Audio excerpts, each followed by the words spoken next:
పరలోకాన్ని గురించి ఎగతాళి చేసి తక్కువగా మాట్లాడి పరలోకాన్ని నిర్లక్ష్యం చేసిన ఆ రాజ్యమే దిమ్మ తిరిగిపోయే ఆశీర్వాదంగా మారిపోద్ది ఒకరోజు.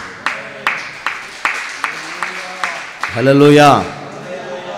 అందుకని ఆ పరలోకాన్ని గురించి ఆ దైవజనుడు అంటాడు, మీరు ఈ భూమి మట్టుకే, ఈ భూమి మీద మాకు దయ్యం వదిలితే చాలు, ఈ భూమి మీద మా పంట పండితే చాలు, ఈ భూమి మీద మాకు అక్కర తీరితే చాలు, ఈ భూమి మీద మేము బాగుంటే చాలు అని ఒకవేళ మీరు ప్రభువులోకి వచ్చారా, మీ అంత తెక్కలో లేరు అంటాడు. ఇంకో పెద్ద పదం వాడతాడు, కానీ ఆ మాట అంటానికి నా మనసు రాల. అంత పెద్ద పదం వాడతాడు ఆయన. మరి దేనికోసమయ్యా ప్రభు అంటే పరలోకం కోసం ప్రభు. వెళ్ళిపోతున్నాం మనం, ఇక్కడ నుంచి మనం వెళ్ళిపోతున్నాం. మన ప్రయాణం ప్రారంభమైంది. ఈరోజు కాకపోతే రేపు, రేపు కాకపోతే ఎల్లుండి, ఏదో ఒక రోజు నిశ్చయంగా వెళ్ళిపోతాం. అయితే వెళ్ళిపోయిన తర్వాత వెళ్ళిపోయి మిగిలిపోయేది ఏమి ఉండదు. మనం వెళ్ళిపోతున్నాం, రాకడ వస్తుంది, ఆయన వస్తాడు తీసుకెళ్తాడంటే ఆ రాకడ అనే దాన్ని మనం ఎలా అర్థం చేసుకోవాలంటే, రాకడ అంటే ఆయన వస్తాడు మనం వెళ్తామని కాదు, కానీ మనల్ని అంటే ఆయన ఏరుకుంటాడంట.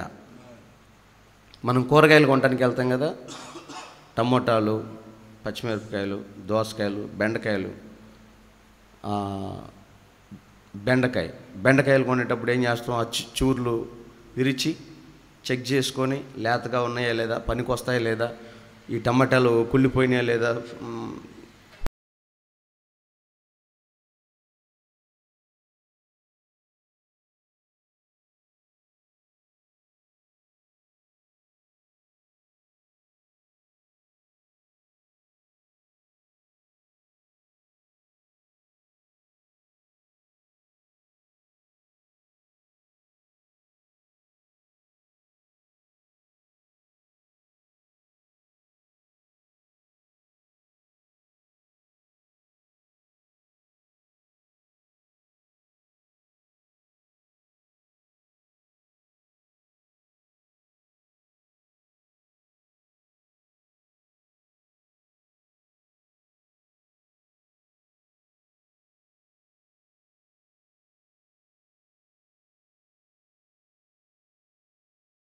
నీరు పోసి, వాక్యమైన నీరు పోసి, ఉపదేశమైన ఎరువేసి పెంచుకున్న ఆ ఫలాల్ని ఆయన ఏరుకుంటున్నాడు, సపరేట్ చేసుకున్నాడంట. ఆ సపరేట్ చేసుకునేటప్పుడు ఆయన దృష్టిలోకి మనం వెళ్తామో లేదో మనం పరీక్షించుకోవాలి. భక్తి అంటే అంత సామాన్యమైనది కాదు. అందుకే ఈ భక్తిలో భారం లేకుండా, బాధ్యత లేకుండా, భక్తిలో భారం లేకుండా, బాధ్యత లేకుండా, అలవాటు ప్రకారం, ఆచార ప్రకారం ప్రభు దగ్గరికి వెళ్ళాలి, ప్రార్థన చేయాలి, ఏదిరా మనకి బాధ అన్నట్టుగా చేస్తే ఆయన ఏరే గుంపులో మనం ఉండం. నాకు దేవుడు ఇచ్చిన ఈ భాగ్యము, ఈ జన్మలో ఆయన ఇచ్చిన అవకాశానికి సార్థకత తెలుపుకోవడమే భక్తి యొక్క పరిపూర్ణత. మీకు అర్థమవుతుందా? కొంచెం సంస్కృతంలోకి అర్థమవుతూ ఉంది. ఈ జీవితానికి, ఈ మానవ జన్మకి సార్థకత ఎప్పుడు వస్తుందంటే, పరిపూర్ణత ఎప్పుడు వస్తుందంటే, మనకిచ్చిన ఈ జీవితాన్ని యేసయ్యకు నచ్చినట్లుగా, ఆయన కోరుకున్నట్లుగా మనం ఎప్పుడైతే ఆయనకు అనుకూలంగా మారతామో అప్పుడు సార్థకత అవుతుంది. ఏంటి ఆయన అనుకూలత అంటే ఆయన చిత్తమే. సంపూర్ణ రాత్రి ఉపవాస ప్రార్థన ఎందుకు? మనకేమన్నా ఖాళీగా ఉంది, టైం పాస్గా? సంపూర్ణ రాత్రి ప్రార్థన ఎందుకు? పని లేక పెట్టుకుంటున్నావా? ఈ కాలంలో కూడా సంపూర్ణ రాత్రి ప్రార్థనలు క్యాన్సిల్ అయిపోయినాయి, అన్నీ ఎక్కడో అరుదుగా జరుగుతున్నాయి. అది కూడా గుంపుతో, జనంతో జరుగుతున్నాయి. 10-15 మంది ఉంటే అసలు ఆ ప్రార్థన జరగట్లా. అలాంటి తరుణంలో కూడా మనం దీన్ని ఎందుకు జాగ్రత్తగా పట్టుకొస్తున్నాం? రేపు ఆరాధనలో దేవుడు వాక్యం చక్కగా మాట్లాడుకోవచ్చు. ఎందుకని ఈ కొద్ది సమయం కూడా ఆయన సన్నిధిలో మా గురించి ప్రార్థన చేస్తామంటే, ఆయన పరిపూర్ణ చిత్తం మనలో నెరవేర్చున్నట్లుగానే. కాబట్టి మనము ఆయన సన్నిధిలోకి వచ్చినప్పుడు ఆ విలువలు పరిపూర్ణంగా నెరవేరుస్తున్నామో లేదో మనం తెలుసుకోవాలి. దేవునికి స్తోత్రం కలుగుగాక. హల్లెలూయా హల్లెలూయా. అందుకే మన ఆశ అది కింద నుంచి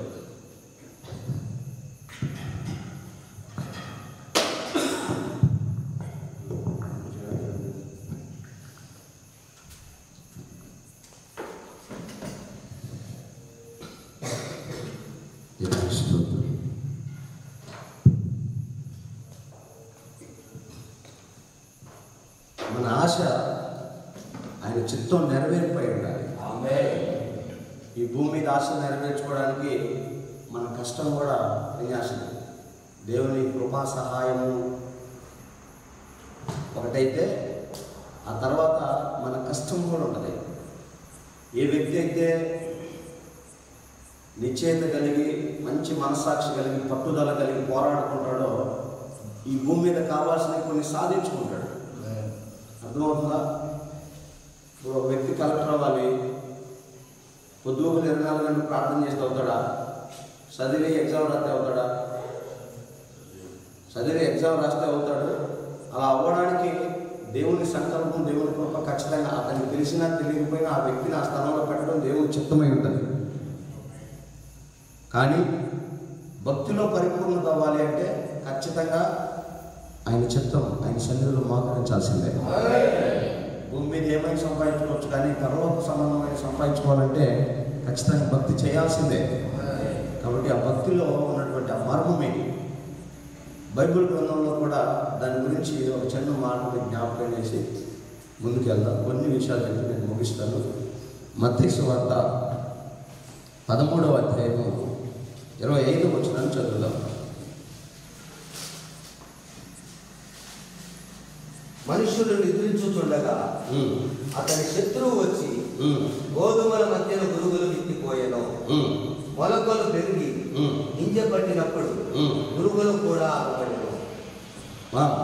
అప్పుడు ఇంటి యజమానుడి దాసుడు అతని యొద్దకు వచ్చి, అయ్యా, నీవు నీ పొలములో మంచి విత్తనము విత్తితివి కదా, అందులో గురుగులు ఎక్కడ నుండి వచ్చిందని అడిగేది.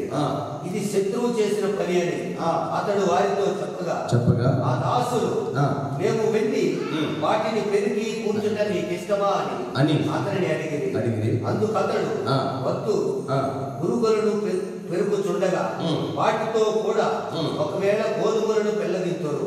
కోత కాలం వరకు ఒక కాలం ఉంది, ఆ కాలం వరకు రెండింటిని పెరగనివ్వండి.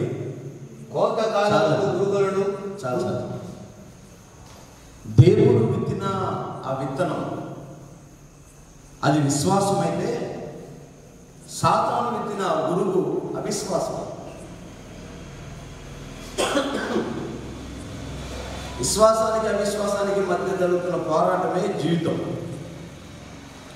మనం కొన్ని నమ్ముతాం, ప్రార్థన చేయాలనుకుంటాం, భక్తి చేయాలనుకుంటాం, దేవుని సన్నిధికి వెళ్ళాలి అనుకుంటాం, అది మన విశ్వాసం. కానీ సాతాను మనలో అవిశ్వాసం అనే గురుగులు నాటుతాడు. ఏం బోధంలే, ఏం ప్రార్థన చేద్దాంలే, రేపు వెళ్దాంలే, ఈ సంవత్సరం కాదులే, వచ్చే సంవత్సరంలే, ఇలాంటి థాట్స్, ఇలాంటి మైండ్ వస్తుంది మనకి. బలహీనంగా ఉన్నాంలే, మన వల్ల కాదులే అన్న ఆలోచన, అది గురుగు. భక్తిలోకి వెళ్ళడానికి దేవుడు ఒక పొలం, ఒక నేల తీసుకొని, మంచి నేల తీసుకొని, ఆ నేలలో ఒక విత్తనం వేసి దేవుడే దాన్ని సేదపరుస్తున్నాడు. మధ్యలో గురిగింజ వచ్చింది. అడిగారు, అయ్యా ఇది దాంతోపాటు పెరుగుతుంది, నువ్వు అవకాశం ఇస్తే ఒక మాట చెప్తే పీకేస్తామయ్యా అన్న. దేవుడు అన్నాడు, వద్దు, ఒక సమయం వస్తుంది, ఆ సమయంలో నేను వేరు చేస్తాను అన్నాడు. ఎవరిని వేరు చేస్తాడు?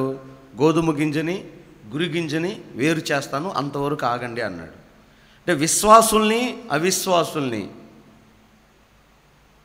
తాలు గింజని గట్టి గింజని, గోధుమని గురి గింజని వేరు చేసినట్టుగా దేవుడు సంఘములో కొందరిని వేరు చేస్తాడు, సపరేట్ చేసుకుంటాడు. అందుకే ఒక్కొక్కరిని సెలెక్ట్ చేసుకొని ఆయన తీసుకొని వెళ్తూ ఉంటాడు, సెలెక్ట్ చేసుకొని తీసుకొని వెళ్తూ ఉంటాడు.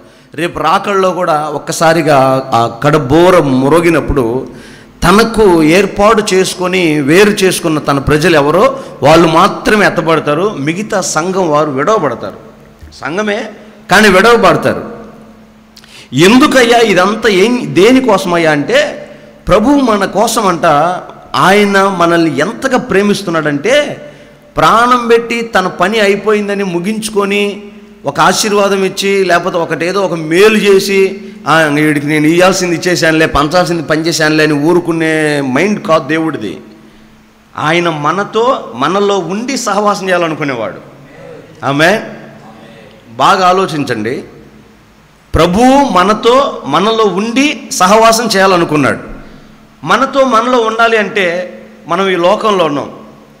షాప్ దగ్గర మనం బజార్కి వెళ్తాం, స్నేహితులను కలుస్తాం, అన్ని జనులతో సహవాసం చేస్తాం, అన్యులుండే స్థలాల్లోకి వెళ్తాం, విగ్రహారాధన జరిగే పెళ్ళిళ్ళకి వెళ్తాం, లోక సంబంధమైనది మనకు అంటుతూ ఉంటుంది, మనం అపవిత్ర పడుతూ ఉంటాం. ఇలాంటి సమయం, ఇలాంటి తరుణం వచ్చినప్పుడు దేవుడు మనకి ఎడబాస్తాడంట. యేసుప్రభు సిలువలో, తండ్రి నన్ను ఏలన్నా చెయ్యి విడిచితివే అంటాడు.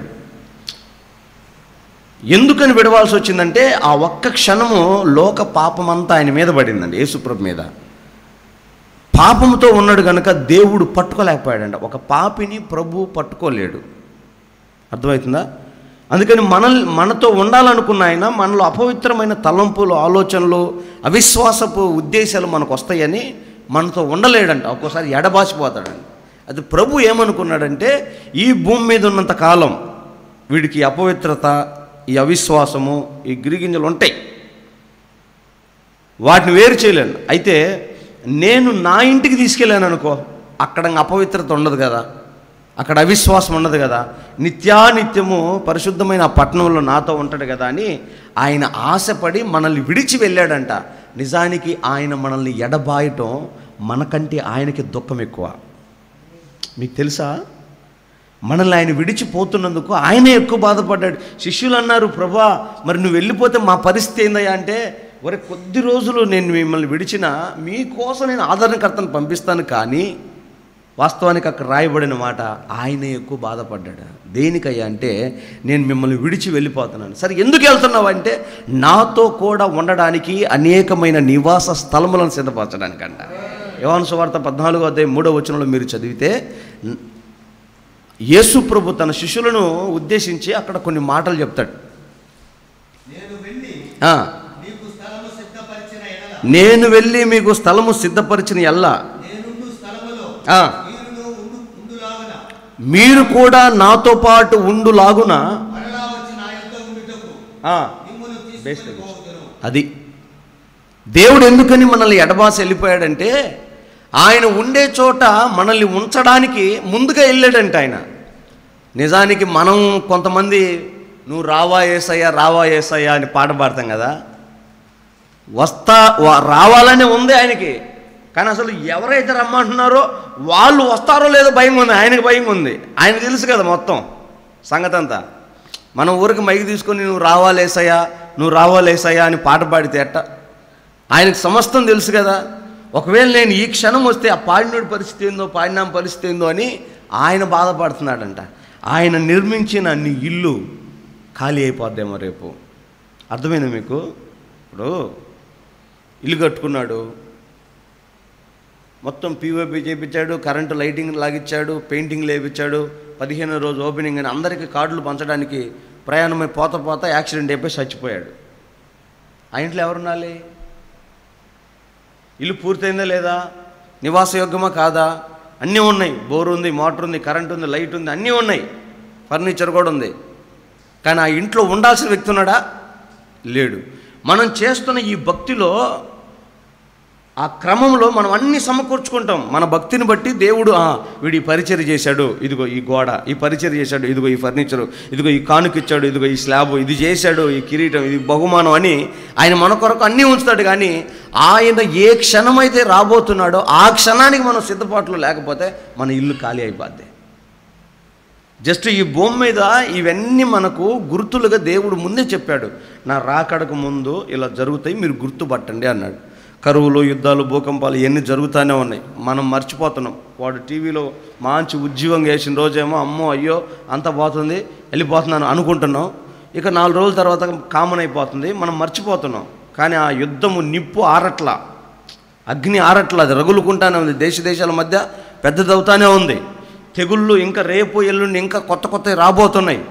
ఇప్పటిదాకా వచ్చిన జస్ట్ ట్రయల్సే, ఇంకా కొత్త రాబోతుంది. ఈ భూమి మీద క్షేమం లేదని తెలిసే ప్రభు మనకు అక్కడ సిద్ధపరిచాడు, తన పిల్లలైన మన కొరకు అక్కడ సిద్ధపరిచాడు. అక్కడికి మనం వెళ్ళిపోబోతున్నాం. అయితే ఆ వెళ్ళిపోయే ఈ క్రమంలో సంఘాల మధ్య అపరిపూర్ణత, సంఘంలో సిద్ధపాటు లేని అనుభవం, సంఘంలో అవిశ్వాసం, సంఘంలో నిర్లక్ష్యం, ఆది ప్రేమ అవి ఉండవండి, తగ్గిపోతాయి అంట. అవి అబద్ధ బోధకులు వస్తారంట, మాయ చేసేవాళ్ళు, మబ్బి పెట్టేవాళ్ళు, ఆశీర్వాదాన్ని ఎరగా చూపించేవాళ్ళు, స్వస్థతలు దయ్యాలు వదలగొట్టి ఇదే దేవుడు అని చెప్పేవాళ్ళు, రాజ్యాన్ని గురించి, మారు మనసు గురించి, పరిశుద్ధతల గురించి బోధించకుండా, ఆయన రాజ్యంలో ఉండే సంగతులు చెప్పకుండా, మీకు డబ్బును ఎరగా వేసి, లోకాన్ని ఎరగా వేసి, అధికారాన్ని ఎరగా వేసి భ్రమ పెట్టే వాళ్ళు లోకంలోకి బయలుదేరి వస్తారు. వాళ్ళు వచ్చినప్పుడు జాగ్రత్తగా ఉండండి అన్నాడు ప్రభు. యోహాను రాసిన మొదటి పత్రిక 2వ అధ్యాయము 18వ వచనంలో చూస్తే, షార్ప్ తగ్గించు, షార్ప్ అంటే లో అని ఉంటుంది, చిన్నపిల్లలారా క్రీస్తు విరోధి వచ్చునని వింటిరి కదా,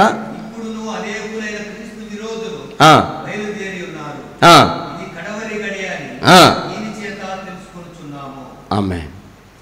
చాలండి, ఇది కడవరి అంత్యదినాలు, కడవరి దినాలు అయిపోయి గడియల్లోకి వచ్చాడు ఈయన. ఆ వ్యత్యాసాన్ని గమనించండి. యేసుప్రభేమో రాకడకు సూచన చెప్పాడు, అంత్యదినాల్లో అసలు ఆయన వచ్చిందే అంత్యదినాల్లో, అంత్యదినమున సంభవించినాయి. పౌలు గారేమో ఇక అంత్యదినాల్లో జరిగే విషయాలను ఇలా ఉన్నాయి జాగ్రత్త అని చెప్పాడు. ఈయనేమో గడియల్లోకి వచ్చేసాడు, ఇంకా లాస్ట్ టైంలో ఉన్నాం మనం, ఇంకా ఈ దినమే వెళ్ళిపోతామేమో అన్నట్టుగా చెప్పుకుంటూ వచ్చాడు. కాబట్టి మనం ఇలా బ్రతకాలి. క్రీస్తు విరోధి బయలుదేరాడు లోకంలోకి, మన మనసులు చెరుపుతాడు, మన విశ్వాసాన్ని నాశనం చేస్తాడు. మనం క్రీస్తులోనే ఉండి లోకం కోసం బాధపడతాం, క్రీస్తులోనే ఉండి లోక సంబంధమైన వాటిని వెంబడిస్తాం. చిన్న ఎగ్జాంపుల్ చెప్తా, మనం ఎంత మోసపోతున్నామో చూస్తా. ఒక సినిమా యాక్టర్ ప్రభుని నమ్ముకున్నాడు అనుకో, మనకు భలే ఉద్యోగం, అబ్బా పలానా ఆయన ప్రభుని నమ్ముకున్నట్టు. అయితే ఏంది గొప్ప? సినిమా యాక్టర్ ప్రభుని నమ్ముకుంటే ఎవరికి గొప్ప, దేనికి గొప్ప?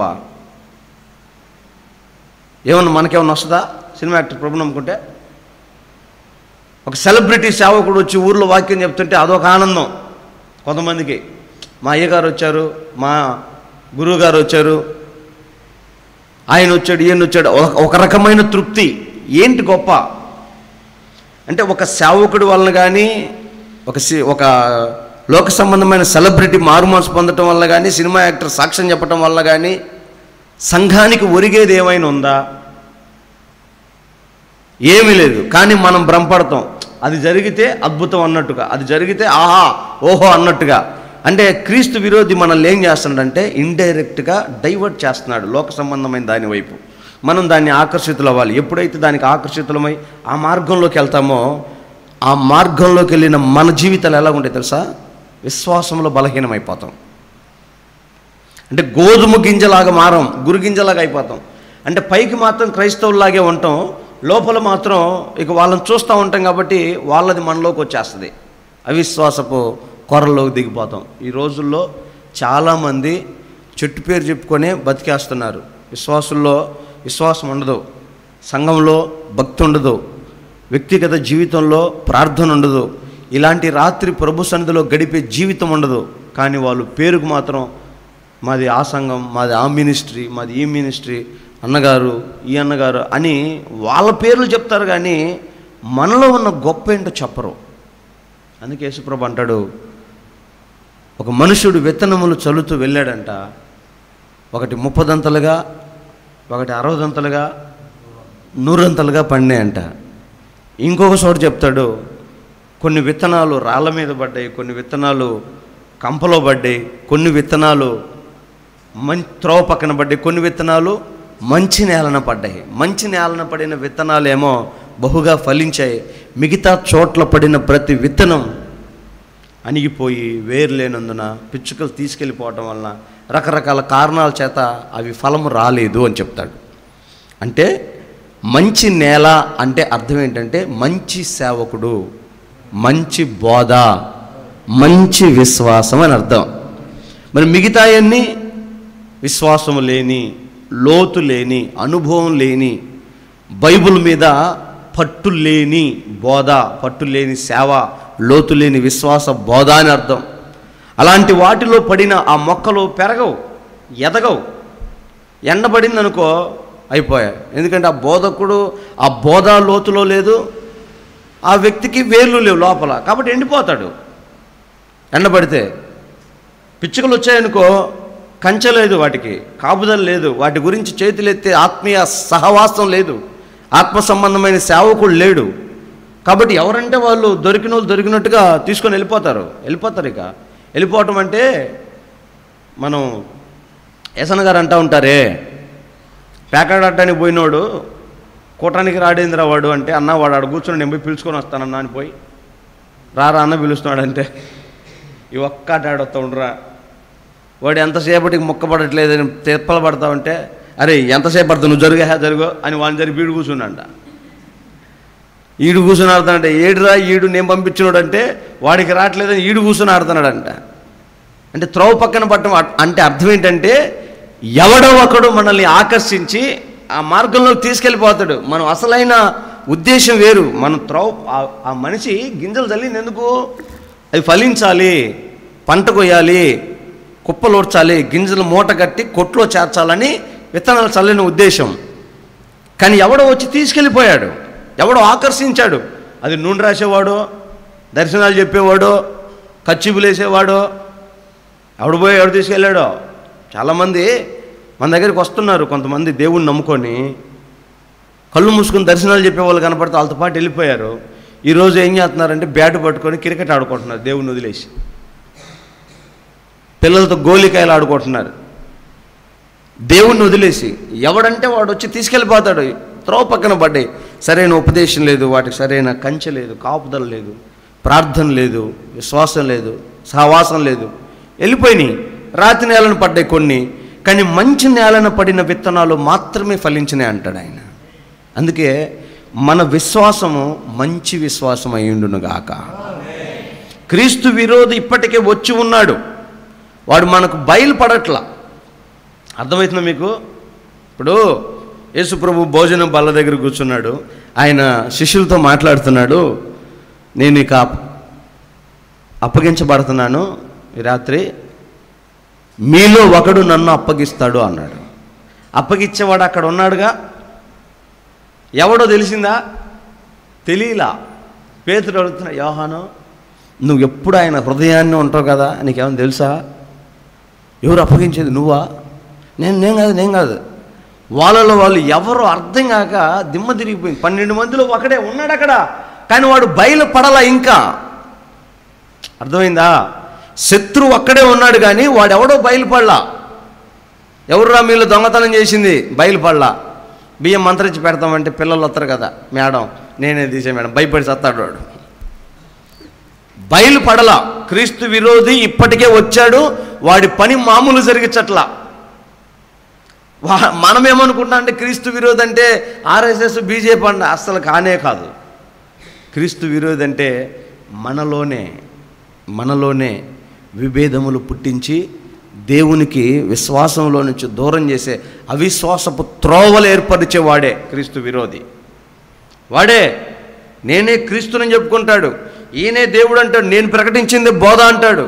క్రీస్తు విరోధి అంటే ఏందయ్యా మీ పాస్టర్ గారు పొద్దుగులు ఆల్నైట్లు, అంత అవసరం లేదయ్యా, మన శరీరాలు బలహీనం కాదా, మనం ఏం ఉపవాసాలు ఉంటాం, మనం ఏం ప్రార్థన చేస్తాం, అంతసేపు ఏడ కూర్చుంటాం, ఆ రోజుల్లో కూర్చున్నారు, ఇప్పుడు ఏడ కూర్చుంటాం, అక్కడ ఏడ నిలబడతాం, ఎక్కడ తింటాం, ఎక్కడ పెట్టుకుంటాం, ఇప్పుడు అంత అవసరం లేదు, దేవుడే అంతలకు ఉన్నాడు, ఎక్కడైన దేవుడే. వీడే క్రీస్తు విరోధి. అర్థమైంది మీకు? ఆర్ఎస్ఎస్ బీజేపీ కాదు, వాళ్ళు కాదు, వాళ్ళు ఆల్రెడీ అది ఎవరు,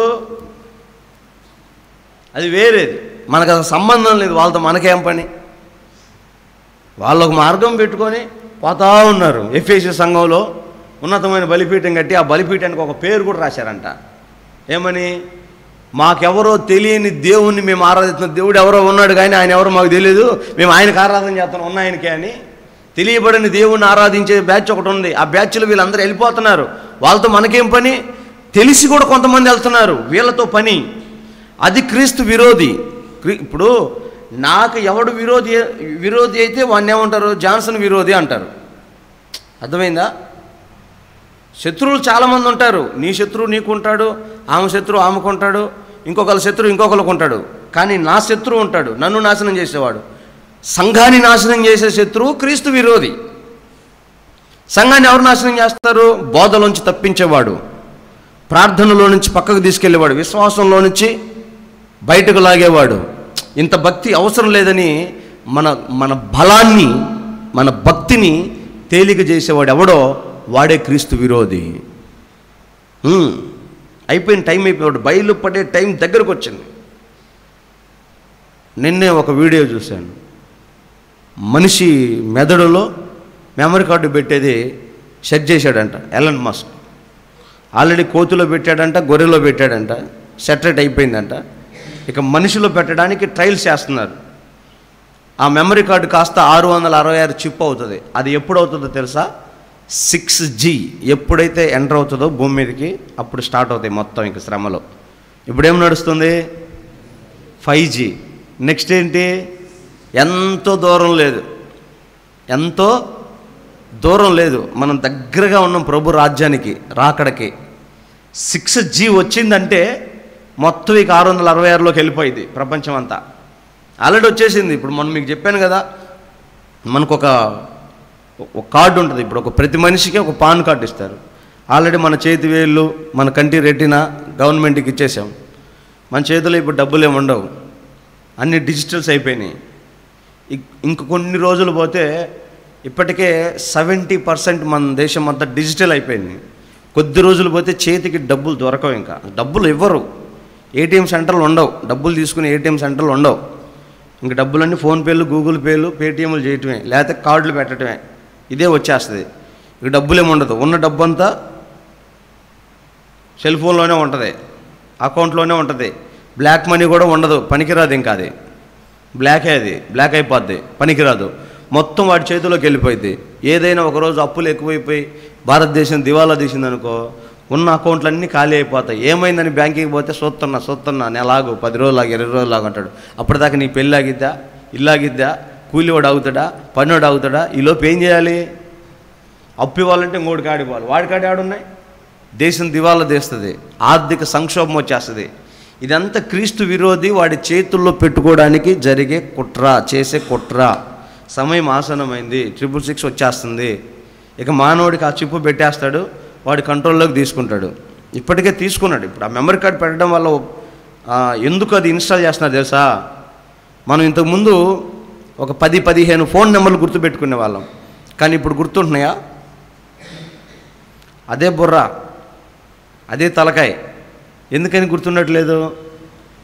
ఫోన్ ఉంది కదా, దాంట్లో ఫీడ్ చేస్తే ఉండిపోద్ది కదా అన్న నిర్లక్ష్యం. ఇప్పుడు ఆ మెమరీ కార్డు ఎందుకు అంటే, రాత్రి నిద్రలో వచ్చిన కళ కూడా దాంట్లో స్టోర్ అయ్యిందంట.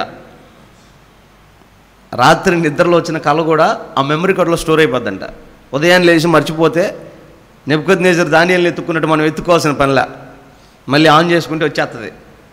అది కూడా ఇది ఆన్ చేసేది అంత కంప్యూటర్లాగా ల్యాప్టాప్లాగా వచ్చేది ఏమి ఉండదు. మనం మైండ్లో అనుకుంటే చాలు ఆ మెమరీ కార్డు ఓపెన్ అయిపోయింది.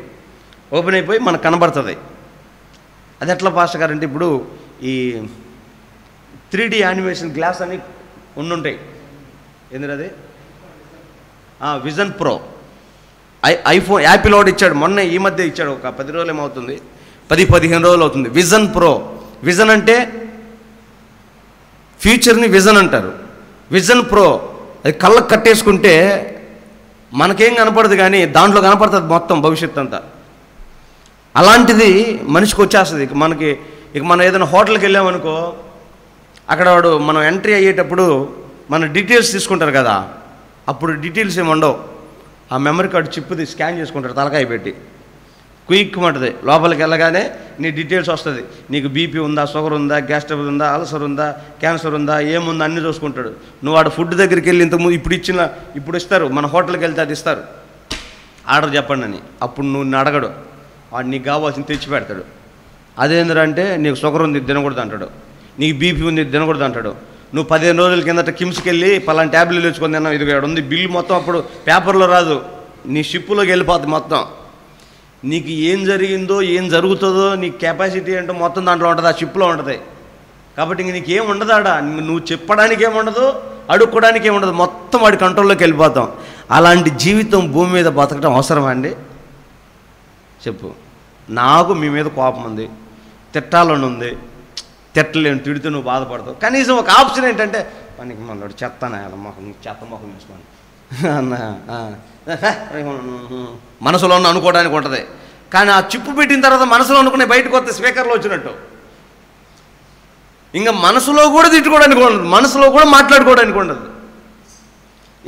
ఇంకేం ఉన్న ఆప్షన్ ఒకటే, నువ్వే ప్రభు, నువ్వే రాజు, నువ్వే దేవుడు, నువ్వే అంతా నీదేనయ్యా అని ఆయనకు దాసోహం అవటమే వాడు క్రీస్తు విరోధి.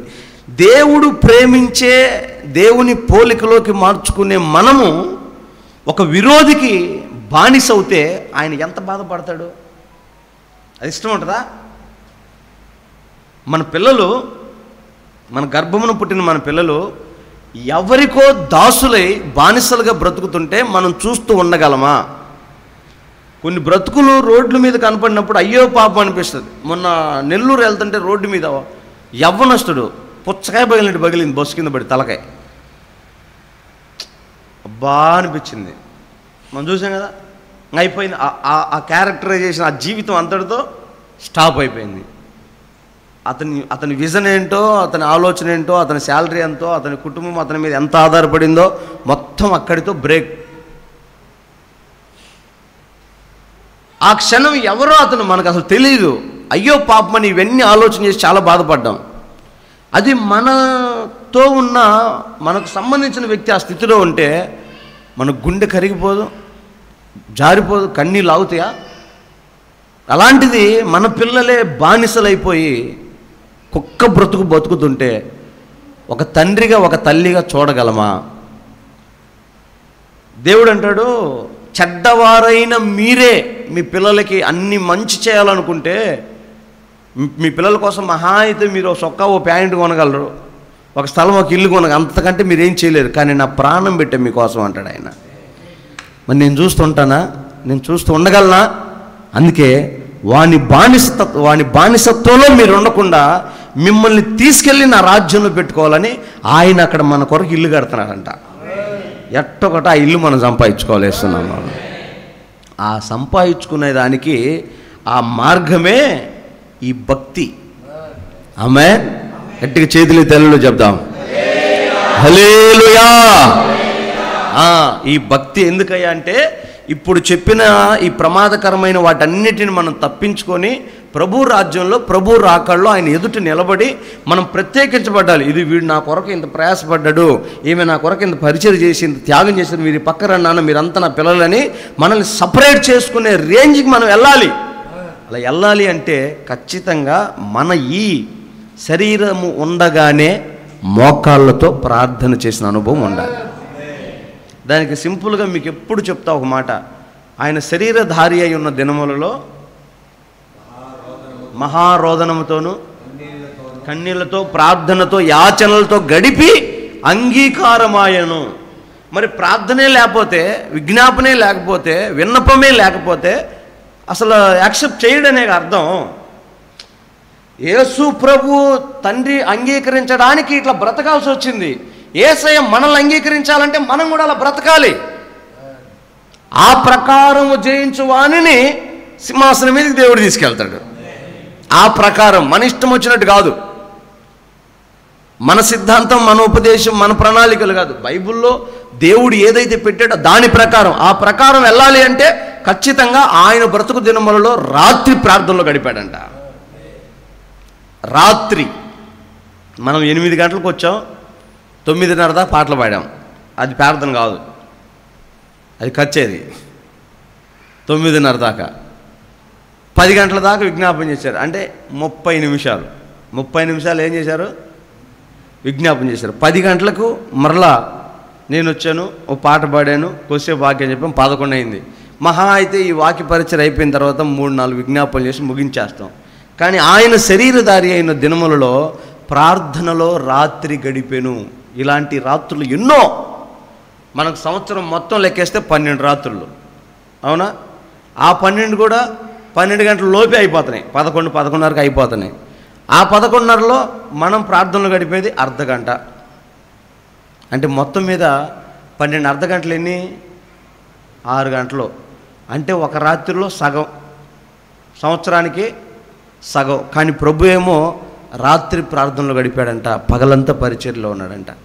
సో మనం భక్తిలో పరిపూర్ణలం అవ్వాలి అంటే, సంపూర్ణమై ఆయన ఎదుటి నిలబడాలి అంటే, ప్రారంభం నుంచి ఒక్కొక్క మెట్టు సువార్త ప్రకటిస్తే మనం విన్నాము, రక్షణ పొందాము, దేవుని బోధలో పెరుగుతున్నప్పుడు మనము కూడా సువార్త ప్రకటించాలి, మనము కూడా ఖండించాలి, మనం కూడా బుద్ధి చెప్పాలి, మనం కూడా దేవుని సంధికి నడిపించాలి, మనం కూడా ప్రార్థన చేయాలి, మనం కూడా సంపూర్ణ రాత్రి ప్రార్థనలో విజ్ఞాపన చేయాలి, దేవుని కొరకు ఆత్మీయుల్ని సిద్ధపరచాలి, ప్రార్థన పరులను ప్రేరేపించాలి, అనేకుల్ని దేవుని సంధికి నడిపించాలి.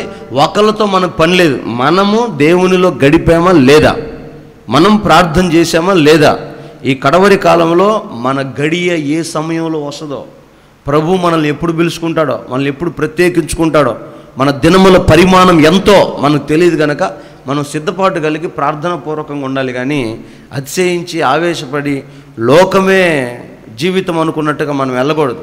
అక్కడ రాస్తాడు, నాకు ఈ మాటలు చదువుతున్నప్పుడు ఆ పాటలో ఆ పదం గుర్తొచ్చింది. మన జీవితంలో ఈ విశ్వాస యాత్రలో ఎన్నో ఆశలు, ఎన్నో కోరికలు మనకు ఉంటాయి. పొరపాటున ప్రభు వచ్చాడనుకో, నీ ఆశ అడి ఆశ అయిపోద్ది, నీ కోరిక మధ్యలో ఆగిపోద్ది. కానీ ప్రభు ఎదురైనప్పుడు నీ కోరిక నెరవేరేటట్టుగా నీకు ఉందనుకో, అప్పుడు నువ్వు మహా ఆనందంతో ఆయన ఎదుర్కొంటావు. హల్లెలూయా, హల్లెలూయా.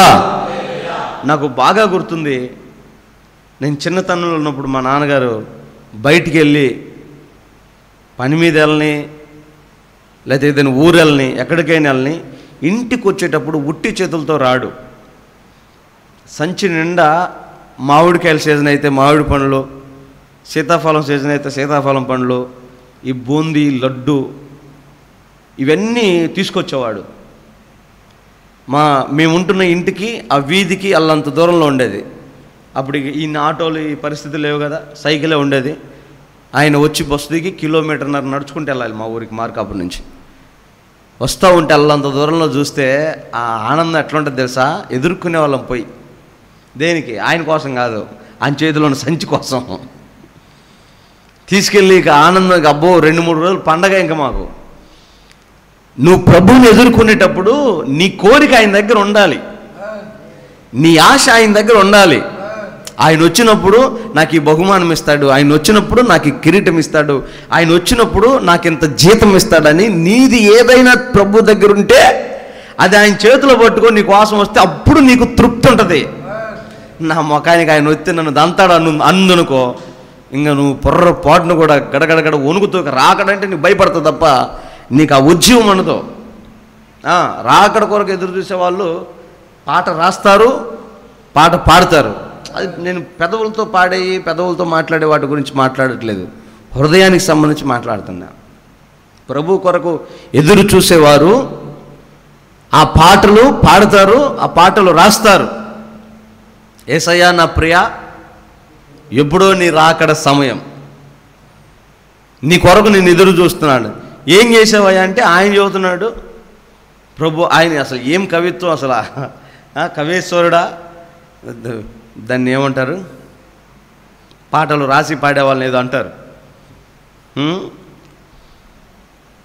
ఎట్లా అన్నా, ఎందుకన్నా మీరు అంత ఇదిగా రాశారంటే, నేను ఇంత సేవ చేశాను, అంత సేవ చేశాను, నైజీరియా దేశం వెళ్ళినప్పుడు ఇన్ని ఆత్మలు రక్షించాను, ఇంతమందికి సువార్త చెప్పాను, ఇంతమందికి బాప్తిస్మాలు ఇచ్చాను, వారందరూ ప్రసంగం విని బాప్తిస్మాలు తీసుకున్నారు, ఇంత ప్రయాసపడ్డాను అని చెప్తూ ప్రభువు నన్ను పిలుస్తాడు.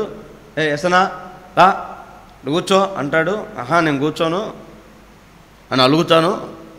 ఏందిరా కుర్చీ వేసి కూర్చోమంటే కూర్చొని అంటావు, రా కూర్చో అంటే ఆహా నేను కూర్చోను అని అలుగుతాను. ఏం కావాలరా నీకు అంటాడు, నేను నీ ఒళ్ళో కూర్చుంటాను అంటాను. అంటే ఆ నిరీక్షణ ఆయనకు ఉంది కనుక ఆ పదము, ఆ మాట, ఆ పాట రాయగలిగాడు, చెప్పగలిగాడు. కనీసం మనకు ఆ ఊహ అయిన ఉంటుందా? ప్రభు వస్తే, పరలోక రాజ్యం వెళ్తే. నేను కూడా ఎప్పుడు ఆలోచన చేస్తాను, నా మైండ్లో ఉన్న ఆలోచన అంత ఒకటే. నా ముందు ఆ పాట రాశాడు ఆయన ఎవరు, దేవుని ప్రేమ ఇదిగో నరులార భావంబునుగానరే, పాట పాడాడే. ఆయన గురించి మీకు చెప్పా కదా, కొడతా ఉంటే చెప్పులు దండేసి మెల్లో కొడతా ఉంటే మరల లేచి అంత తుడుచుకొని మరలా పాడతాడంట. సువార్త చెప్పినందుకే కొట్టారు, మరలా పాడతాడంట. తన కుమారుని పంపెను, మన కొరకు ప్రాణంబును పెట్టెను. నాకు అనిపిస్తుంది మనల్ని ఎప్పుడు అట్లా కొట్టింది లేదు, ఎవరు గాయపరిచిన వాళ్ళు లేరు. ఎక్కడికి వెళ్ళినా విజయోత్సవాలతోనే ప్రభు నడిపిస్తున్నాడు. మనకు బ్రహ్మరథమే, కుర్చీలు వేస్తున్నారు, కూర్చోబెడుతున్నారు, కూల్ డ్రింక్లు ఇస్తున్నారు. మనకి ఎప్పుడు ఆ గాయాలు తగలలేదు. మరి రేపు నేను ఆడికి వెళ్ళినప్పుడు ఆయన నా ముందు ఉంటాడేమో, నాకంటే ఎక్కువ బహుమానం పొందుకుంటాడేమో, ఇదే ఉంటుంది నా మైండ్లో. దీని కొరకే నేను అడుగుతూ ఉంటాను ప్రభుని. ఇలాంటి ఒక ఉద్దేశం ప్రతి విశ్వాసకు ఉంటే అది గట్టి గింజ. ఈ ఆశ ఉంటే, ఈ ఆశ ఆయన వచ్చినప్పుడు నెరవేర్చబడుతుంది. ఈ కోరిక, ఈ ఆశ ఉన్నోళ్ళకి ఆయన వస్తే నెరవేర్చబడుతుంది. ఈ లేవనుకో 24 గంటలు ఇక్కడే మూటగట్టి ఇక్కడే వాళ్ళు కూడా దేవుని పెట్టలే, వాళ్ళు కూడా భక్తులే, ప్రసంగాలు చెప్పిన వాళ్ళే, పాటలు రాసిన వాళ్ళే, అన్ని చేసిన వాళ్ళే. కానీ వాళ్ళకి ఆ నిరీక్షణ, ఆశ లేదనుకో, ఈ భూమి మీద ఆశ పెట్టుకున్నారనుకో, తద్వారా ఏమవుతుందంటే ఆయన ఎదురుపడినప్పటికీ వాళ్ళు సిగ్గుపడతారు. ఆయన సపరేట్ చేసుకునే గుంపులో వాళ్ళు ఉండరు. ఎందుకంటే వాళ్ళు చేసింది ఏమీ లేదు, చేసిన ప్రార్థన లేదు, భక్తి లేదు, ప్రయాస లేదు, త్యాగం లేదు. దేవుడు వాళ్ళకి ఇవ్వడానికి, దేవుడు వాళ్ళకి జీతం ఇవ్వడానికి, ఒరే వీడి సమయం నాకు ఇచ్చాడు, ఈ సమయానికి ఇదిగో ఈ జీతం. త్యాగం. ఈ పాటి కాలు చాపుకొని బిర్రుగా ఆయన నిద్రపోతుండు, బుల్లెట్లు వస్తున్నాయి గన్లో నుంచి, అట్టొస్తుంది సౌండ్. అదేం కొరకు నాకు అర్థం కాదు. నేను పొర్రపాటున ఆయన అంగీకరించి నా పక్కన పడుకోమని, ఇదిగా ఏం కాదు రండి పడుకోండి, నేను లేచి దుగ్గు అంటాడు. ఇక నిద్ర వస్తుంది. నేను సోత్రం చెప్పుకుంటా తుక్కు అంటుంటే గట్టిగా నవ్వుకున్నా. లేచి అంటాడు పడుకో అంటే ఏడర పడుకునే స్వామి, నువ్వు టుపాకుతో పేల్చినట్టు పేలుతుంటే ఏడ పడుకునేది, శుద్ధి చెప్పుకోవడానికి కూడా లేకుండా. ఈ పాటికి ఆ స్థాయిలో పడుకోకుండా మన నిద్రని మనం ఏం చేసాం యేసయ్య కొరకు ఈరోజు? త్యాగం చేసామంతే. ఆమేన్. అది కూడా ఒక రకంగా సేఫ్ జోన్లో. ఈరోజు సెకండ్ సాటర్డే కొంచెం రెస్ట్ తీసుకొని జాగ్రత్తగా ఆన్లైన్ ప్రార్థనలుగా, అదే ఒక సిద్ధపాటు, అది మంచిది సిద్ధపాటు. ఆ ప్రేరణతో వచ్చి నువ్వు ప్రార్థన చేయడం ఆశీర్వాదం. కానీ లోకం అంతా నిద్రలో ఉన్నా మనం ఆ నిద్రని యేసయ్య కొరకు త్యాగం చేసి వచ్చి ఇక్కడ ఉండటం ఆయన మనకిచ్చే జీతానికి ఒక మెట్టు.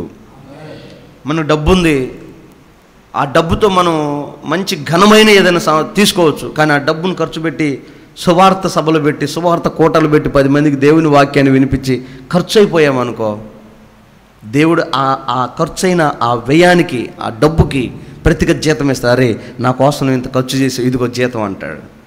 త్యాగం. ఎండ తగలకుండా, నలిగిపోకుండా, గ్యాస్ ట్రబుల్ రాకుండా, పొద్దుకు 4 సార్లు తిని బిర్రుగా కదలకుండా, కొండ సట్టి ఉన్నట్టుండి కదలకుండా బిర్రుగు కూర్చొని జాగ్రత్తగా, ఏ రోజు ఉపవాసం ఉండడు, ఏ రోజు 1 గంట లేటే. ఇది అందుకే పాస్టర్ గారు నీతో రాకూడదు, టయానికి అన్నం ఉండదు, ఏముండదో, ఇట్లాంటి మాటలు మాట్లాడకుండా త్యాగమైపోయి తన ఆకలిని చంపుకున్నవారి కొరకు ఆయన విందులోకి తీసుకెళ్తాడు. త్యాగానికి ప్రతిగా జీతం. ఇలాంటి మన జీవితంలో మన తల మీద వెంట్రుకలు ఉన్నన్ని ఉండాలా. అప్పుడు ఆయన ఎదుర్కొనేటప్పుడు ఉత్సాహంగా గువ్వలు ఎగిరిపోతాం ఆయన దగ్గరికి. ఏమి లేవనుకో అంతే. మన ప్రకాశం జిల్లా భాషలో చెప్పాలంటే సచ్చూరుకుంటాం. ఏం మొహం పెట్టుకుని ఎదుర్కొంటాం? ఏముంది ఆయన ఎదుర్కోవడానికి? ఏమిస్తాడు? ఊపించుకోవడానికి ఎగరాల. అవోదికే సంఘంతో అంటాడు కదా, దౌర్భాగ్యుడా, దిక్కుమాలనోడా, దిగంబరిరా, దిక్కులేనోడిరా అని తిడతాడు కదా. ఆయన ముఖం మీద ఊపించుకోవడానికి, తన్నించుకోవడానికి, వాటి కోసం ఎగరాలి, ఎదుర్కోవాలి మనం. కాబట్టి ప్రభు రాకడ దినముల్లో మనం ఉన్నాం కనుక మన భక్తిని వాళ్ళతో వీళ్ళతో పోల్చుకోకుండా అపోస్తలుడైన పౌలు గారు చెప్పినట్టు మనల్ని మనమే విమర్శించుకుంటూ, పరీక్షించుకుంటూ, ఈ భక్తి సరిపోద్దా, ఈ ప్రార్థన సరిపోద్దా, ఈ విశ్వాసం సరిపోద్దా అని ప్రభువుని అడుగుకుంటే ఎప్పటికప్పుడు రావాలి. నేను ఎవరితో మాట్లాడుతున్నా, ప్రయాణాల్లో ఉన్నా, ఎప్పుడు నేను నా ఎదురుగా ప్రభువుని పెట్టుకొని ఇలాంటి డిస్కషన్ జరుగుతూ ఉంటుంది. ఒక ఇద్దరు మనుషులు మాట్లాడుతూనే ఉంటారు. నా శరీరమే పోతూ ఉంటుంది, కానీ ఇద్దరు మనుషులు మాట్లాడుకుంటూ ఉంటారు. ఇది సరిపోద్దా సరిపోదా.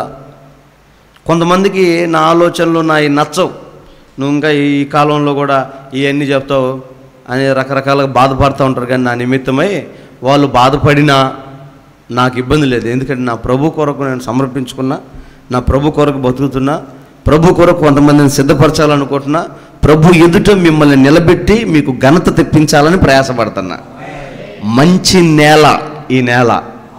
ఇక్కడ పడిన ఏ విత్తనము ఫలము లేకుండా ఉండకూడదు. హల్లెలూయా. విస్తారమైన ఫలములు కాసే చెట్టులాగా మీరు మారిపోవాలా. అందుకనే ఈ బాధలో, ఈ నేలలో, ఈ సంఘంలో, ఈ ఉపదేశంలో, ఈ సేవలో మీరు ఖచ్చితంగా ప్రభు అంగీకరించే ఫలముగా మారాలని ప్రయాస. కాబట్టి ఈ లోతైన మాటలు కూడా సంఘానికి కొంతమందికి నచ్చకపోవచ్చు, బాధపరిచే విధంగా ఉండొచ్చు. ఈ రోజుల్లో కూడా ఏంది ఇట్లా అని. కానీ దేవుని మహాకృప ఈ సంవత్సరంలో మన సహవాసంలో వినబడుతున్న మాటలు, వాళ్ళు చెప్తున్న సాక్ష్యాలు నన్నైతే చాలా సంతృప్తిని కలిగించినాయి. అహంకారంతో ఆధ్యాత్మిక గర్వం పట్టిన వాళ్ళు కూడా లోబడి మోకాల మీదకి వస్తున్నారు యేసునామంలో. నాకు అనిపించింది ఎంత ఆశ్చర్యం ఇది. నిజంగా ఇది ఆత్మ వరమే కానీ, ఆత్మ ఫలమే కానీ వేరొకటి కాదనిపించింది. కాబట్టి మనం ఎవరండి అతిశయించడానికి? మనం ఎంత ఈ విశ్వంలో నథింగ్, అంతే మనం అసలు. అలాంటి మనల్ని ప్రభు ఎక్కడో మహాకాశాలకు పైన గొప్ప దేవుడు వేలు పెట్టి ఎన్నుకొని మనల్ని ఏర్పాటు చేసుకున్నాడంటే మనం ఎంత ధన్యులమో. కాబట్టి ఆ ధన్యతని మనం పోగొట్టుకోకూడదు. కొద్ది సమయం దేవునికి ఇవ్వచ్చు, మోకరించవచ్చు, ప్రార్థన చేయొచ్చు, చేతులు ఎత్తచ్చు, విజ్ఞాపన బలంగా చేయొచ్చు. ఇలాంటి సమయం పోతే రాదు, రేపు మంది కాదు. మరలా మార్చి 2వ శనివారం దాకా మనకు ఆలెట్ ఉంటుందా? సరే, నువ్వు ఒక్కడివే కూర్చున్నావు అనుకో, 30 నిమిషాలకు 3 యుగాలు అవుతాయి నీకు. అవునా? మనం మోకరిస్తాం, ఎన్ని ఆవులింతలు వస్తాయో, ఎన్నిసార్లు విరుచుకుంటామో, ఎన్నిసార్లు చేతులు వెనక్కి తిప్పుతామో, ఎన్నిసార్లు టైం చూస్తామో, ఎన్నిసార్లు ఎవరైనా పిలిస్తే బాగుండు, ప్రార్థన నడిపింపు రావట్లేదని ఆశపడతామో, ఎన్నిసార్లు ఆలోచన చేస్తామో. కానీ ఇక్కడ 10 మందిలో కూర్చున్నాం అనుకో, చచ్చినట్టుగా మనసును నిలిపి ప్రార్థన చేయాలి, విజ్ఞాపన చేయాలని మనసుతో వస్తాం. కాబట్టి మన సహవాసంలో దేవుడిచ్చిన కృప ఈ కొంచెం మంటైనా చల్లారకుండా రగులుతుంది ఆయన కోసం. కొన్ని మందిరాల్లో ఇవి లేవు. విస్తారమైన గుంపులో శేషం రావటం ఆశ్చర్యమేం కాదు, కానీ మనం ఉన్నదే కొద్ది మంది అయితే ఆ కొద్ది మందిలో మీకు ఈ ఉద్యమం రావటం అనేది ఆశీర్వాదం, సంతోషం. కాబట్టి ప్రభు రాజ్యం కొరకు, ప్రభు రాకడ కొరకు మనం ప్రార్థన చేయాలి, సిద్ధపాటు కలగాలి. దాంట్లో ప్రాముఖ్యంగా మనము ప్రకటించాలి, ఖండించాలి, బుద్ధి చెప్పాలి, ఆత్మలు దేవుని మందిరానికి నడిపించాలి. ఇది మన బాధ్యత. రాకడకు ముందు ప్రతి విశ్వాస జీవితంలో జరగవలసినవి ఇవి. కనుక వాటిలో అలా జరగాలి అంటే మొదట మనం చేయాల్సింది ఏంటంటే మన చేతులెత్తి ప్రార్థన చేయటమే.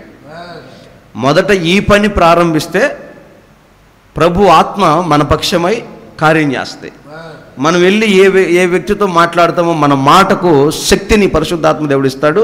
ఆ మాటకు వెంటనే విధేయులు అవుతారు. మనం వెళ్ళిన ప్రతి చోట ఎందుకు మనకు జయం కలుగుతుందంటే ఈ ప్రార్థనలే. మన ఆశ, మన ప్రార్థనలే. మనం ఏ సభలో మాట్లాడినా, ఏ మీటింగ్లో మాట్లాడినా దేవుడు అద్భుతం చేస్తున్నాడు అంతే. లేకపోతే మన తెలివితేటలకే అంత జరిగేది కాదు, ఇది అయ్యేది కాదు. ప్రభు కృపే. కాబట్టి గొప్ప కృప దేవుడు మనకిచ్చాడు. ఈ ఉద్యమాన్ని పోనివద్దు. లేవియ కాండంలో అంటాడు, యాజక ధర్మాన్ని గురించి మాట్లాడుతూ లేవియ కాండం 10వ అధ్యాయం 10వ వచనం అనుకుంటా.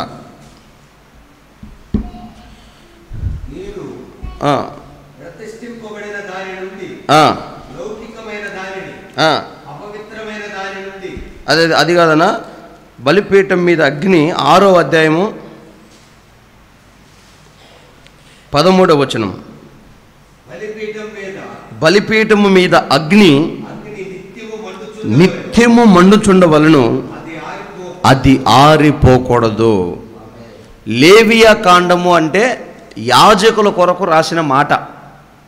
హలో, లేవీలు ఎవరు? యాజకులు. 12 మంది ఇశ్రాయేలీల్లో 12 గోత్రాల్లో లేవియ గోత్రం ఒకటి. ఆ లేవీయుడు దేవునికి యాజకుడు. లేవీయుడి కొరకు రాసిన మాట. పేతురు రాసిన మొదటి పత్రిక 3:9 ప్రకారం మనం ఎవరు? చీకటిలో నుంచి ఆశ్చర్యకరమైన వెలుగులోకి ఆయన గుణాతిశయములను ప్రచురము చేయు నిమిత్తము రాజులైన యాజక సమూహముగా పిలువబడ్డ వారం. మనము రాజులైన యాజకులం. వాళ్ళైన ఉట్టి యాజకులే, మనం రాజులైన యాజకులం. మనకు ఆ మాట ఏంటది? నీ బలిపీఠం మీద అగ్ని నిత్యము మండాలి, ఎప్పుడు ఆరిపోకూడదు. బట్టలు తూతున్నప్పుడు మండాలి, అంట్లు దోముతున్నప్పుడు మండాలి, తాపి పట్టుకున్నప్పుడు మండాలి. మనం ఏం చేస్తున్నా అగ్ని రగులుతానే ఉండాలంట. పొలంలో ఉన్నా, పనిలో ఉన్నా, ప్రయాణంలో ఉన్నా స్తుతి ఆపకూడదు, స్తుతి ఆగకూడదు. ఇది దేవుని యొక్క చిత్తం. కాబట్టి మన నోట ఆ విజ్ఞాపన మంట ఎప్పుడు చల్లారకూడదు. కాబట్టి నాకు సంతోషకరమైన విషయం ఏంటంటే, ఈ క్షణం నా హృదయంలో కలిగిన ఆ సంతోషం ఏంటంటే, కాపరి లేని గొర్రెలు చెదిరిపోతాయి. కాపరి లేకుండా గొర్రెలు దొడ్డికి పోలేవు. ఆ గొర్రెల దొడ్డి ఎక్కడుందో ఆ దొడ్డి గొర్రెలు క్షేమంగా వెళ్ళాలంటే ఖచ్చితంగా కాపరి ముందు ఉండాలి, లేకపోతే అవి వెళ్ళలేవు. కానీ ఈరోజు నేను లేకుండానే విజ్ఞాపన స్వరం వెళ్ళిపోతుంది యేసునామంలో. అది నన్ను బహుగా సంతోషింపజేసింది. సరే, నా బలహీనతను బట్టి ఆలస్యమైన దేవుని మహాకృప మీ ద్వారా దేవుడు నన్ను సంతృప్తిపరుస్తున్నాడు. కాబట్టి ఒకరితో నిమిత్తం కాదు, కానీ మనకు వినబడిన మీ హృదయంలో ఉన్న ఆలోచనలు, విజ్ఞాపనలు ఎన్నో ఉన్నాయి. ప్రాముఖ్యంగా వాటిలో మనం ప్రాముఖ్యంగా చేయాల్సిన విజ్ఞాపన ఏంటంటే, ప్రభు రాకడ ఆలస్యమైతే, ప్రభు చిత్తమైతే ఈ 2024లో ఒక గొప్ప దేవుని మందిరాన్ని మనం కట్టబోతున్నాం. అది ఎలా ఉండాలంటే, ఒక డైనింగ్ ఉండాలి, ఒక వంటశాల ఉండాలి, సండే స్కూల్ చిల్డ్రన్స్కి, సండే స్కూల్ పిల్లలకి ఒక హాల్ ఉండాలి, మందిరం విశాలంగా ఉండాలి, పార్కింగ్కి పెద్ద షెడ్ ఉండాలి. పాస్టర్ గారు, ఇవన్నీ జరుగుతాయా? ఎస్, జరుగుతాయి. మనం కష్టపడి చేస్తే కష్టం, కానీ విశ్వాసంతో. మీకు గుర్తుందా? ఆ వీడియో ఇప్పటికీ ఉంది. అదే బాయి గట్టు మీద నిలబడి పాత గుడ్డలు, పగిలిపోయిన గాజు సీసాలతో ఉన్న ఈ స్థలంలో మన చేతిలో డబ్బు లేదు, సరైన విశ్వాస సంఘము మన దగ్గర లేదు. కానీ ఆ రోజు ప్రవచనాత్మకంగా ఒక మాట చెప్పు, ఒక గొప్ప మందిరం ఇక్కడ కడతామని. ఇంత గొప్ప మందిరం అయిందా లేదా? విశ్వాసంతో జరగలేదా? అదే విశ్వాసం ఇప్పుడు డబల్ అయి కూర్చుంది. కాబట్టి ఖచ్చితంగా ప్రభు చేస్తాడు, నేను నమ్ముతున్నా. అది కూడా చూడండి, 4-5 ఏళ్ళు కాదు, 2024లోనే జరగలేస్తున్నాము అంతే. ఎందుకంటే మన ప్రభు పేదోడు కాదు, ఆయనకు అసాధ్యమైంది కాదు. విశ్వాసానికి లిమిట్స్ లేవు, విశ్వాసానికి హద్దులు లేవు. మనకు మందిరం కావాలి, ఆయన చిత్తానుసారమైన స్థలంలో ఇప్పుడు మనం అడిగిన క్వాలిటీస్తో కావాలి. ఇంకా మీకు మాట చెప్పమంటావా? అసలు ఆ పార్కింగ్ ప్లేస్లో రేకులు కాదు, ఈ అదే కరెంట్ వచ్చే బోర్డులో ఏంటి, సోలార్ ప్లేట్లతో పెట్టాలా. మీకు అర్థమైందా? రేకులతో కాదు, సోలార్ ప్లేట్లతో పెడితే ఆ సోలార్ ప్లేట్లతోనే మన మందిరంలో లైట్లు, ఫ్యాన్లు, జనరేటర్లు మొత్తం రావాలా. కరెంటుతో కూడా పని లేదు. ఇక అటు పార్కింగ్కి నీడ ఉంటుంది, ఇటు కరెంట్ వచ్చేస్తుంది. ఏంది పాస్టర్ గారు ఇంత? అంతే, మనం కాదు, ప్రభు చేస్తాడు అంతే. యేసు నామంలో ఒక ఎకరం అయితే అన్నీ వచ్చేస్తాయి. అయితే అవకాశం కుదరట్లేదు. సరే, దేవుడు చేస్తాడు. దానికి మొదటగా మనం చేయాల్సింది ఏంటంటే చేతులు ఎత్తటమే. దేవుడు మనకు చిన్న పని పెట్టాడు, ఆయన పెద్ద పని చేస్తున్నాడు. చేతులు ఎత్తడం చిన్న పనే? ఒక ఎకరా కొని అక్కడ ఇదంతా చేయటం చిన్న పనే? చేతులు ఎత్తడమే చిన్న పని. కాబట్టి మనం చేతులెత్తి ప్రభుని అడిగితే ప్రభు చేస్తాడు. ఇదంతా మన ఘనత కొరకే, మన అవసరత కాదు. మనం ఏ క్షణం వెళ్ళిపోతాం, రేపు మనది కాదు. మన ఆరోగ్య పరిస్థితిని బట్టి, మన బైబిల్ గ్రంథంలో దేవుడు రాసిన మాటను బట్టి మంది కాదు. కానీ రాబోయే తరానికి ఒక ప్లాట్ఫామ్ మనం ఇస్తే వాళ్ళు క్షేమంగా వెళ్తారు. దారి ఉందనుకో, ఎవడైనా వెళ్తాడు. దారి చూసుకొని వెళ్ళాలంటే కష్టం. అందుకని మనం ఒక ప్లాట్ఫామ్ వేసామనుకో, మన సిద్ధాంతాలు, మన బోధలు ఆల్రెడీ దేవుని మహాకృపను బట్టి లైవ్ ద్వారా ఉంటాయి. కాబట్టి ఈ ఉద్దేశంతో మన పితరులు ఇక్కడ ఏర్పాటు చేశారని దాన్ని పోనివ్వకుండా మన పిల్లలు జాగ్రత్తగా ఆ లైన్లో పరలోకం మనతోటి వచ్చేస్తారు. లేకపోతే మనం వెళ్ళిపోయినాక మన పిల్లలు దారి తిప్పారనుకో, మీకు వచ్చింది తెలుసా? పాస్టర్ గారు చెప్పాడు, జాన్సన్ నీ జీవితంలో ఎప్పుడు గుర్తుపెట్టుకునే మాట అన్న చెప్పన్నా, మన పితరులు పరదేశంలో ఉండి మన క్రియలను చూస్తారంట. దేవుడు మన కొరకు దాచే బహుమానం, పెట్టే జీతం పక్కన పెట్టేది అంతా అలా కనబడతా ఉంటుందంట. మనము దేవుడిచ్చే బహుమానానికి విరోధంగా పనిచేసి పోగొట్టుకుంటున్నప్పుడు అంట వాళ్ళు గుండెలు బాదుకుంటారంట. అబ్బా, ఎంత గొప్ప ఆశీర్వాదాన్ని పోగొట్టుకుంటున్నాడు రైడని మన పితరులు బాధపడతారంట. పరలోకంలో నుంచి మన క్రియలన్నీ వాళ్ళు చూడగలుగుతారంట. కానీ వాళ్ళు చెప్పలేరు, మాట్లాడలేరు. ప్రభు అంటాడు కదా ధనవంతుడితో, ఆ లాజర్ను పంపియ్యా మా వాళ్ళని మారుతారంటే, ప్రకటించే వాళ్ళు చాలామంది ఉన్నారులే, వీడు అవసరం లేదంటాడు. అట్లా వాళ్ళు చెప్పలేరు, చూడలేరు. కానీ మన క్రియలను బట్టి మనం పోగొట్టుకుంటున్న బహుమానాన్ని చూసి మాత్రం గుండెలు బాదుకుంటారంట. కాబట్టి మనం ఆ అవకాశం వాళ్ళకి ఇవ్వకూడదు.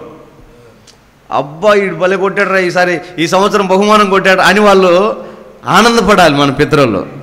అలాగున మనం ఒక పెద్ద మందిరం ఈ ప్రాంతం కొరకు, ఈ ప్రాంత ప్రజల కొరకు దేవుడు మన ద్వారా జరిగించునుగాక. దానికి మూలం ఎవరో ప్రభు వారిని లేపుతాడు. అవసరమైన వ్యక్తులు లేపబడతారు, ఏమి ఇబ్బంది లేదు. పరిశుద్ధాత్మ దేవుడికి అన్నీ తెలుసు. దానికి తగిన ప్రేరణ, తగిన వ్యక్తులను దేవుడు లేపుతాడు, వాడుకుంటాడు. మనకు ఆ మందిరము స్థలం ఏర్పాటు చేస్తాడు. రాజు తలుచుకుంటే దెబ్బలు కొదు అని దేవుడు తలంచాలి. కానీ ఇంత చేసిన దేవుడు అది చేయడా? ఖచ్చితంగా చేస్తాడు. విస్తారమైన మందిరంలో ఇంకా విస్తారమైన జన సమూహముతో మన దేవుణ్ణి మనం ఆరాధించుదుము గాక. కాబట్టి మరలా మరికొన్ని ప్రార్థనలు. ప్రాముఖ్యంగా ఈ సంవత్సరం మన ఎజెండా ఈ సంవత్సరం 2024లో ఏంటంటే 3 సూత్రాలు చెప్తా. మొదటిది, ఓడిపోతున్న, ఇంతకాలం వెనకబడుతున్న ప్రతిదానిని జయించాలి ఈ సంవత్సరం. రెండవది, ఈ సంవత్సరం ప్రాముఖ్యంగా ఆర్థిక సమస్యల్లో నుంచి సంఘం బయటకు రావాలి. మూడవది, మందిరం ఈ సంవత్సరం అవ్వాలి. ఈ 3 పాయింట్లు మీరు గుర్తుపెట్టుకోండి. ఈ 2 నెలలు అయిపోయింది, ఇంకా 10 నెలలు ఉంది. ఈ 10 నెలల్లో దేవుడు దానికి మనకు మార్గం ఇవ్వాలి, సిద్ధపరచాలి. కాబట్టి ప్రాముఖ్యంగా ఈ 3 విషయాలు. ప్రతి విషయంలో ఓడిపోతున్న చోట జయించాలి, ఆర్థిక స్థితిలో నుంచి బాగవ్వాలి. ఇప్పుడు ఆర్థిక స్థితి బాగవ్వాలి అంటే నేను ఖచ్చితంగా చెప్తాను, గుర్తుపెట్టుకోండి. దేవుడు ఒక వ్యక్తిని ఆర్థికంగా ఎందుకు ఒత్తుతాడంటే, ఆర్థిక స్థితి బాగవుతే ఖచ్చితంగా గర్వం వస్తుంది. ఏ వ్యక్తి దగ్గర డబ్బు ఉంటుందో, ఏ వ్యక్తి ధనం ఎక్కువ ఉంటుందో దేవుడికి దూరం అవుతాడు. అందుకని దేవుడు ఖచ్చితంగా ఆర్థికంగా తొక్కేస్తాడు ఒక మనిషిని. అప్పుడే దేవుడు మాట వింటాడు, రక్షణ పోగొట్టుకోకుండా పట్టుకుంటాడు. అందుకని మొదట మనం ఏం చేయాలంటే, ఆర్థికంగా నన్ను ఎంత బలపరిచినా కోల్గేట్ కంపెనీ వాళ్ళలాగా, అయ్యా నీ కృప నాకు ఆధారం, అయ్యా ఇదేముందయ్యా అని చెప్పగలగాలి. ఎంత డబ్బు వచ్చినా, ఎంత వచ్చినా ఈ పరిస్థితి కొరకు మనం ప్రార్థన చేయాలి. రెండోది. మూడోదేమో మందిరం కావాలి. ఈ 3 విషయాలు ప్రతి చోట జయించాలి, ఆర్థికంగా అప్పు సమస్యల నుంచి బయటకు రావాలి, పెద్ద మందిరానికి పునాది పడాలి ఈ సంవత్సరం. కాబట్టి ఈ 3 విషయాల్ని మనసులో పెట్టుకొని మనం ప్రార్థన చేద్దాం. అందరు తలలు వంచి కళ్ళు మూసుకోనండి. ప్రభు చిత్తం నెరవేర్చబడేటట్లుగా దేవుడు మనతో ఇంతవరకు మాట్లాడిన విషయాలు